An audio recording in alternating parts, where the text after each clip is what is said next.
Okay, सो हमें इस सवाल का जो है बेटा वो आंसर करना है।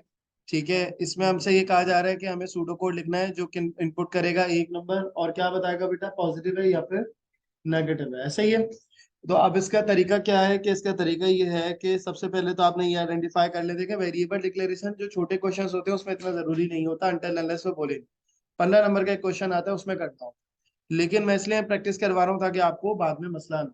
ठीक है, फिर डिक्लेरेशन आपको याद नहीं रहेगा, तो इसलिए बेहतर ये प्रैक्टिस करते हुए भी रखें लाइन में, आगे जाके भी आपकी फिर आदत बन जाएगी। फिर कह रहे हैं राइट, हाँ सॉरी, ठीक है, डिक्लेरेशन छोटे क्वेश्चन में वो जरूरी नहीं भी करता है, ठीक है, तो उसमें कोई मसला नहीं, आपने उसको कर लेना है सॉल्व। क्योंकि ज्यादातर वो एक ही वेरिएबल डिक्लेयर हो रहा होता है ना, तो इसलिए उसके मार्क्स कंसीडर नहीं करते। सो आपने डिक्लेयर करके यहाँ क्या रख लिया बेटा, नम रख लिया, और उसके बाद यहाँ क्या रख लिया, इंटीजर बेटा, सॉरी, हो सकता है बेटा, लेकिन यहाँ पर जो हम नंबर इनपुट ले रहे हैं ना, तो दोनों कंसीडर है, दोनों कंसीडर, ठीक है, दोनों कंसीडर। तो जब तक वो खुद ही नहीं बताए ना स्पेसिफिकली, तब तक जरूरी नहीं होता कि आप फिर वही डाटा टाइप। अब उसके बाद प्रॉम्प्ट करेंगे अगेन, ठीक है जी।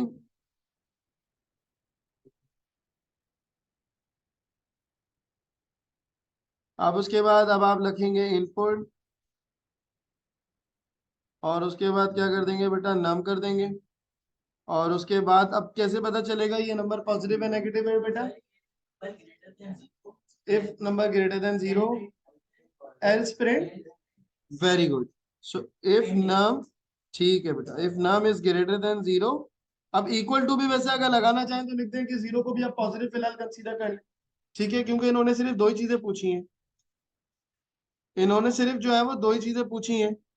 तो इट इज बेटर ऑप्शन कि आप जो है वो उसको क्या करें बेटा, इसको आप जीरो से ग्रेटर के ऊपर कंसीडर कर लें।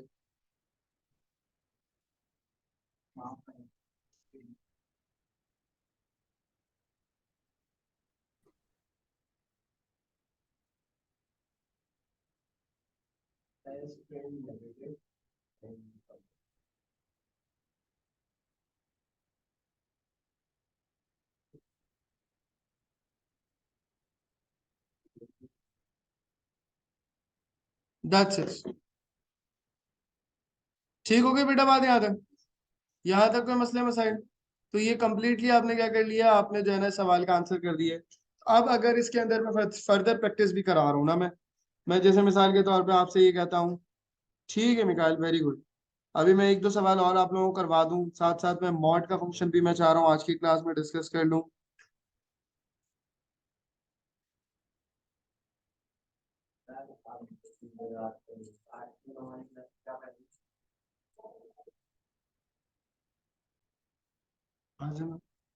pseudocode that input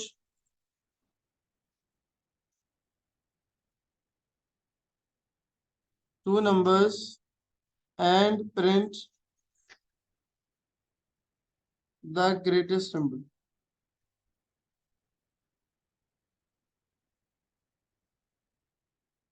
and print the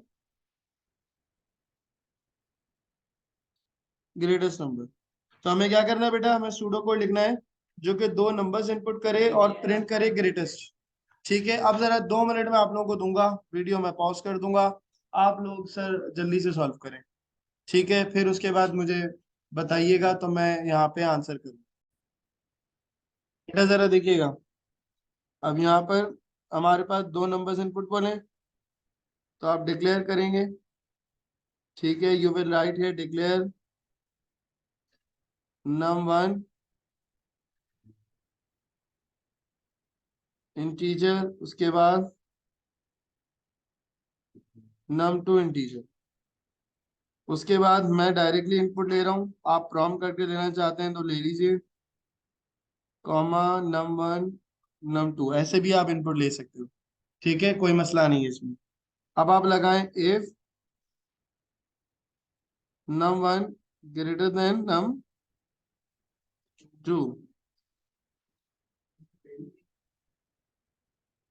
prompt मैंने नहीं करा बेटा, ठीक है, कर सकते हैं, मना नहीं।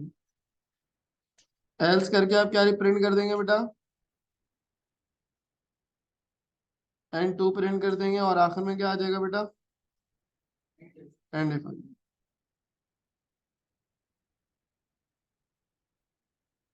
क्लियर हो गई बेटा मेरी बात?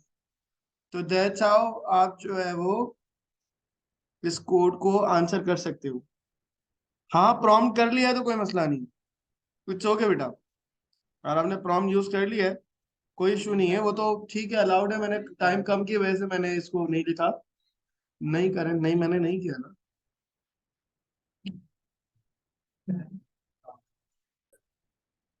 सही है बेटा। अच्छा, अब एक चीज और, एक ऑपरेटर होता है जिसे एंड ऑपरेटर कहलाता है, और ऑपरेटर कहलाता है, मॉड ऑपरेटर कहलाता है, डिफ कहलाता है। इन चार ऑपरेटर्स को हमने जो है ना वो अब इसके साथ डिस्कस करना है, सही है, जो कि इफ के साथ मोस्ट केसेस के अंदर यूज होते हैं।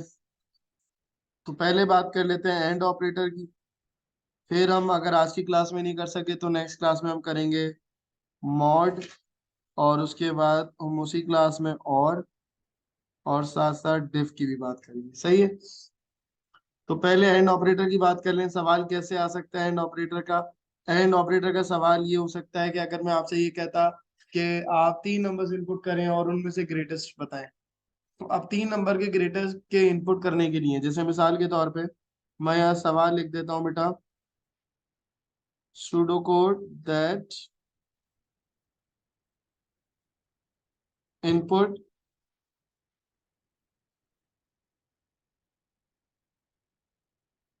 3 numbers and print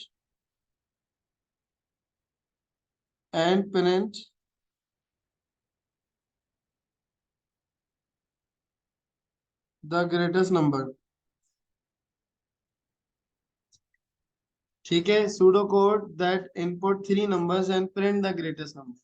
ठीक है, तो अब ये 3 नंबर्स इनपुट होंगे। फॉर सपोज मैं कहता हूँ कि मैं N1 N2 और N3 इनपुट ले रहा हूँ बेटा।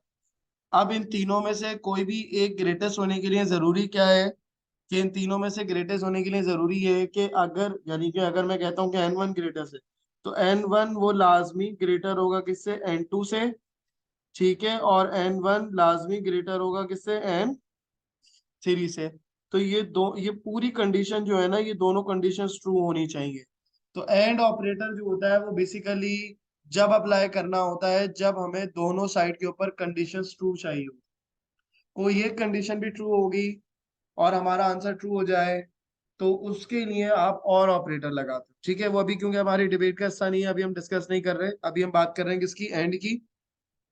तो एंड वहां यूज होता है बेटा जहां पर हम ये कहना चाह रहे हैं कि दोनों कंडीशंस ट्रू होना जरूरी हो। तो N1 ग्रेटर जब भी होगा जब वो N2 से भी बड़ा होगा और वो N3 से भी बड़ा होगा, तो दोनों कंडीशन ट्रू हो। सही है। तो अब यहाँ पर अब आप क्या करोगे, यहाँ पर आप जो है बेटा, यहाँ पर आप जो है एंड ऑपरेटर लगाओगे। अगेन मैं डिक्लेरेशन नहीं कर रहा हूँ, अब यू पीपल नो दैट। आगे हम बात को लेके चल रहे हैं, प्रॉम्प्ट मैं नहीं कर रहा हूँ, मैं डायरेक्टली प्रोग्राम इनपुट से स्टार्ट कर रहा हूँ। अगेन कर दे तो कोई मसला नहीं। N1 N2 और N3, सही है बेटा। अब लगाएंगे आप इफ N1 ग्रेटर है N2 से एंड N1 ग्रेटर है N3 से। तो देन करके आप क्या लिखते हैं बेटा, देन करके आप प्रिंट करते हैं N1, और एल्स करके बेटा क्या लिखते हैं आप, एल्स, सॉरी एल्स नहीं भी लिखें तो कोई मसला नहीं है। आप एक काम करें ना, क्योंकि मैंने अभी आपको एल्सिफ नहीं पढ़ाया है, तो बस आप इसको एंड इफ कर दो। ये किसकी कंडीशन हो गई, N1 की। ठीक है, इस प्रोग्राम के थ्रू आपको ये भी अंदाजा हो जाएगा कि भाई जरूरी नहीं है कि एक प्रोग्राम के अंदर एक इफ लगे, मल्टीपल इफ भी लग सकते हैं बेटा। एक और इफ लगेगा नीचे, N2 अगर ग्रेटर हो जाए N1 से एंड N2 ग्रेटर हो जाए N3 से।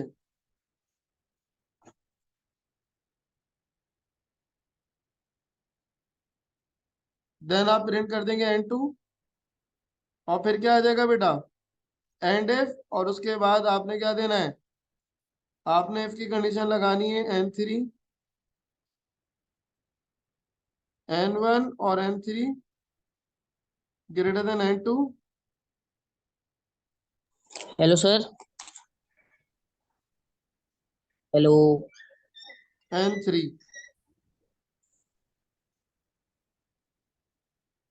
एंड समझ हेलो। आ रही है बेटा बात यहाँ तक? ये पूरा कोड जो है ये पूरा का पूरा इसके आंसर है, हेलो। जो कि ये प्रूव करेगा कि हम जो नंबर जो एंटर करे हैं उनमें से ग्रेटेस्ट कौन सा है। कंडीशन इसमें ज्यादा आ गई, लेकिन ये कि जो पहली वाली कंडीशन है वो किसको रिप्रेजेंट कर रही है बेटा? वो रिप्रेजेंट कर रही है N1 को। यानी ये वाली जो पॉसिबिलिटी है किसके लिए है? ये अगर N1 ग्रेटर हुआ तो ये वाली कंडीशन रन होगी, अगर N2 ग्रेटर हुआ तो ये वाली कंडीशन चलेगी बेटा, और अगर N3 ग्रेटर होगा तो ये वाली कंडीशन चलेंगी, तीनों नहीं चलेंगी क्योंकि डेफिनेटली कोई एक केस यहाँ पे चल रहा हो। गॉट इट बेटा? क्लियर हो जाती है बात यहाँ तक? नहीं नहीं, एंड 3 4 पे भी लग जाए, दो से ज्यादा पे ही लगेगा।